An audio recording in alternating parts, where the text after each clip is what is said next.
আপনি জানেন এখন বাংলাদেশকে শক্তিশালী একটা দেশ করার জন্য চীন অস্ত্র দিচ্ছে, তুরস্ক অস্ত্র দিচ্ছে, পাকিস্তান বিমান পাঠাচ্ছে। ভারতের একজন উগ্রপন্থী নেতা বলেছিল বাংলাদেশকে দখল করতে আমাকে 15 মিনিট লাগবে না।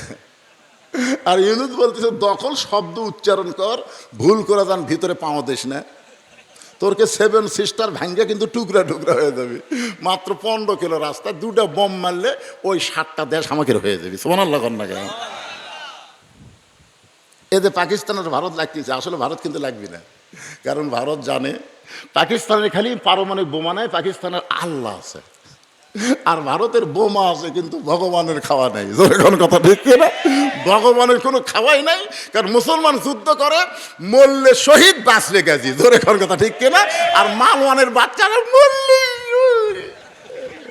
এই জন্যে হিন্দুরা দেখেন কয়েকদিন আগে বিমান মারবে এসে যেই পাকিস্তানি বিমান দেখছে পলে চলে গেছে, বিমানের উপর প্রধানমন্ত্রী বরখাস্ত করছে, পলে আলু করে।